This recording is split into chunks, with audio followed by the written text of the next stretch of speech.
जो crime bureau से जुड़े हुए आंकड़े हैं जो आप दे रहे थे, मैंने परसेप्शन की बात कर ली, महाकुंभ का भी उदाहरण आपको दे दिया। अब मैं तीसरा उदाहरण आपको इसको दे रहा हूं। एनसीआरबी के जो डाटा है, डकैती में 2016 की तुलना में 84.41% की कमी आई है। अब मैं 24 की बात कर रहा हूं, अब मैं 22 में भी आता हूं। देखिए 2016 में 263 डकैती के मामले सामने आए, 263 ऐसे मामले आए थे और 22 में 50 ऐसे मामले आए। लूट के मामलों में 77.43% की कमी आई है। हत्या के मामले में 41.01% की कमी आई है। बलवा में 66.40% की कमी आई है और गृह भेदन में 5.12% की कमी आई है। और फिरौती के लिए अपहरण में शिवपाल जी इसमें भी कमी आई है 54.72% की। ये है अपराध के आंकड़े। और यह अब प्रवृत्ति समाप्त हुई है जो आपने पैदा किया था, वन डिस्ट्रिक्ट वन माफिया आपने पैदा किया था। आज माफिया नहीं है, दूर की कौड़ी हो चुकी है।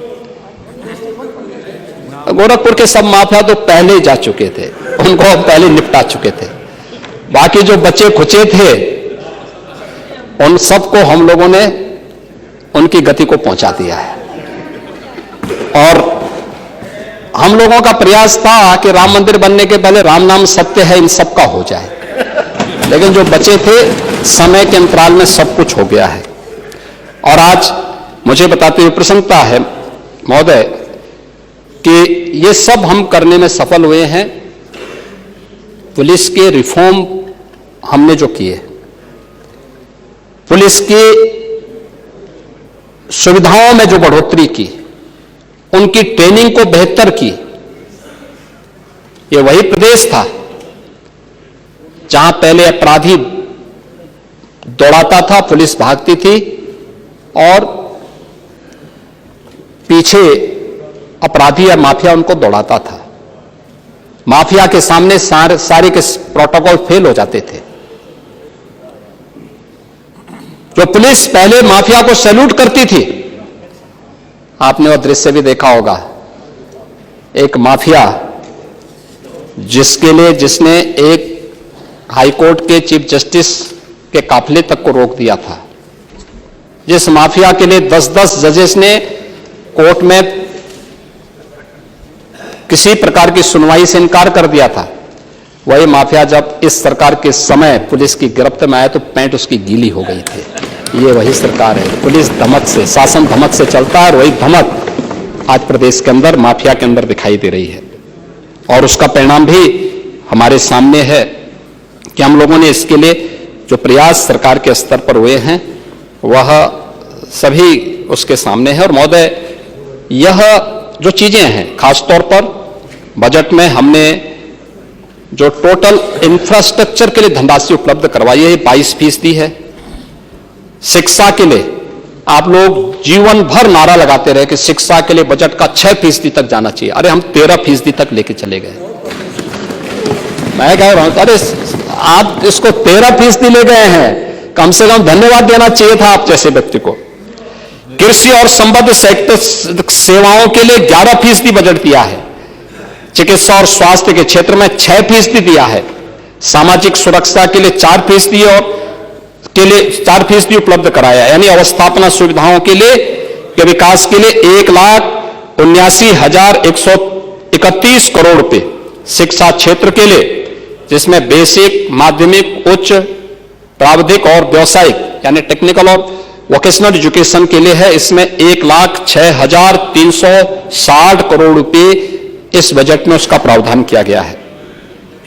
ऊर्जा क्षेत्र के लिए 61,070 करोड़ रुपए से अधिक की और सिंचाई के लिए 21,340 करोड़ रुपए, एमएसएमई के लिए तथा अन्य उद्योगों के लिए भी 24,000 करोड़ रुपए के इसमें प्रस्ताव किए गए हैं।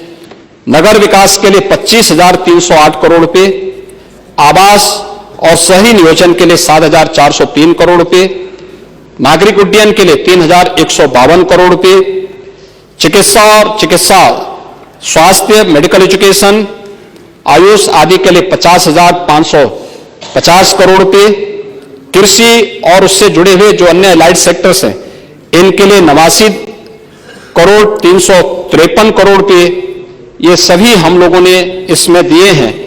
और इसके साथ ही मुझे बताते हुए प्रसन्नता है कि सरकार के प्रयासों का परिणाम है कि हमने उत्तर प्रदेश विधानसभा को आईटी से लेस करने में सफलता प्राप्त की है। आज उत्तर प्रदेश की विधानसभा ई विधान के रूप में देश के अंदर जानी जा रही है और जो भी आता है अभिभूत होकर के जाता है। ये सरकार की योजनाओं का परिणाम है और इसीलिए इस बजट को हम लोगों ने प्रदेश के अंदर, ये वही प्रदेश है, यानी जो विभिन्न स्कीम हमने आज यहां पर प्रदेश में बजट में प्रावधान किए गए हैं, जिसमें प्रत्येक कृषि मंडी में कैंटीन और विश्रामालय अन्नदाता किसान के लिए ये माता सबरी के नाम पर होंगे और इसको सरकार ने आज यहां पे घोषणा की है, जिसको हर जनपद में प्रमुख मंडी से हम प्रारंभ करेंगे। 7 जनपदों में श्रमजीवी महिला छात्रावास जो कामकाजी महिलाओं के लिए होंगे, उसमें पुणे श्लोका माता अहिल्याबाई के नाम पर इसको हम लोग लागू करेंगे। सीएम मित्र पार्क 10 टेक्सटाइल पार्क के रूप में ये स्थापित होंगे, जिसमें संत कबीर दास जी के नाम पे ये होंगे। 2 जनपदों में लेदर पार्क ये संत रविदास जी के नाम पर हम आगे बढ़ाएंगे। लखनऊ में सीड पार्क या चौधरी चरण सिंह जी के नाम पर, नगरीय क्षेत्रों में पुस्तकालयों की व्यवस्था ये भारत रत्न अटल बिहारी वाजपेयी जी के नाम पर, और मेधावी बालिकाओं के लिए स्कूटी की इस योजना महारानी लक्ष्मीबाई स्कीम के अंतर्गत और समाज कल्याण विभाग के द्वारा छात्रावासों की पुनर्निर्माण और नवनिर्माण को हम लोग भारत रत्न बाबा साहब डॉक्टर भीमराव अंबेडकर जी के नाम पर इस स्कीम को आगे बढ़ाने जा रहे हैं। महोदय, बजट के बारे में जो मैंने कहा कि इतना जो भी प्रयास सरकार ने किया है, यह उत्तर प्रदेश की अर्थव्यवस्था को, जो अर्थव्यवस्था कभी पिछली सरकारों की उपेक्षा के कारण जो उत्तर प्रदेश केवल एक लेबर फोर्स बनकर के रह गई थी, आज वह उत्तर प्रदेश देश की इकोनॉमिक फोर्स बनकर के उभरे, भारत के ग्रोथ इंजन की भूमिका के रूप में अपनी भूमिका का निर्वहन करे, इस दिशा से सरकार ने व्यवस्था आगे बढ़ाई है। और इन्हीं सब बात को लेकर के $1 ट्रिलियन की इकोनॉमी को बनाने के लिए हम लोगों ने, इस सरकार ने आज ये व्यवस्था आगे बढ़ाई है। और मुझे बताते हुए प्रसन्नता है कि सरकार ने जो कदम आगे बढ़ाए थे, आज उसका परिणाम भी हम सबके सामने है। मुझे प्रसन्नता है कि ये उत्तर प्रदेश में ऐसा नहीं कि उत्तर प्रदेश में पोटेंशियल की कमी पहले रही हो, क्षमता पहले भी थी, प्रतिभा से संपन्न युवा पहले भी थे। उत्तर प्रदेश के युवा हो, किसान हो, महिला हो या समाज के किसी भी तबके के व्यक्ति के मन में पहले भी आकांक्षा थी, लेकिन राजनीतिक इच्छा शक्ति की जिस जिजीविषा की आवश्यकता होनी चाहिए थी उसकी कमी थी, और सोच नहीं थी, और वह विजन नहीं था, और यही कर्महीनता थी, जिसके कारण उत्तर प्रदेश एक नीतिगत जड़ता का शिकार हो गया था, बीमारू राज्य हो गया था, पहचान के संकट से गुजर रहा था। विकास तो यहां पे प्राथमिकता थी ही नहीं। वेलफेयर की स्कीम गरीब को मिले, गांव को मिले, कमजोर को मिले, वंचित को मिले, ये कहीं प्राथमिकता नहीं थी। जब स्वयं का हित महत्वपूर्ण हो जाता है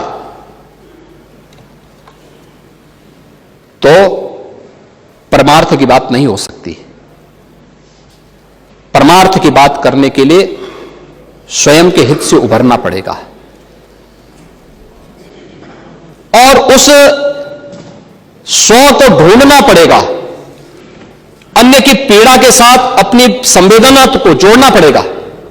और यह हम सब ने इसी भाव के साथ इस बजट को, लगातार 9वें बजट को हम लोगों ने इस माननीय सदन के सामने प्रस्तुत किया है। और इस बजट को प्रस्तुत करते हुए मुझे ये बातें याद आ रही हैं कि वास्तव में आप लोग दुष्प्रचार खूब करिए, खूब हो हल्ला करिए, शब्दों की मर्यादाओं की सीमाओं को भी लांघिए, लेकिन जनता जनार्दन आपको और आपके इस चीर हरण के दृश्य को भी देख रही है। आपको कभी इसके लिए माफ नहीं करने वाली है। आप लोगों ने महाकुंभ के बारे में, अयोध्या के बारे में, कोरोना प्रबंधन के बारे में, काशी विश्वनाथ मंदिर के बारे में, संभल के बारे में जो भी दुष्प्रचार किया है, उस दुष्प्रचार का जवाब प्रदेश की जनता जनार्दन दे रही है। अभी 10 उपचुनाव में दिए हैं, आने वाले समय में भी देने, हाँ दिए है ना, उसी का परिणाम था ये, आने वाले समय में भी देंगे। और इसीलिए मैं आपसे केवल मैं अंत में एक बात कहना चाहूंगा, जो अटल जी की एक पंक्ति है, किंतु अपना ध्येय यात्रा में हम कभी रुके नहीं, किसी चुनौती के सम्मुख कभी झुके नहीं, कभी झुके नहीं। और ये सरकार इसी ध्येय के साथ बिना रुके, बिना डिगे, बिना झुके, लोक कल्याण के लिए वंचित को वरीयता देते हुए उत्तर प्रदेश की इकोनॉमी को $1 ट्रिलियन की इकोनॉमी बनाने की दिशा में किए जाने वाले प्रयासों की दिशा में इस बजट को लेके आई है।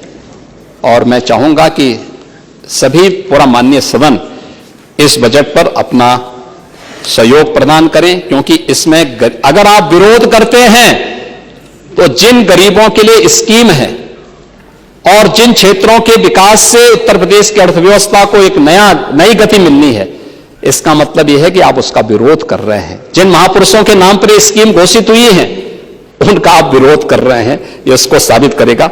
अध्यक्ष जी, आपने मुझे अवसर दिया है, मैं आपका भी हृदय से आभार व्यक्त करता हूं। धन्यवाद।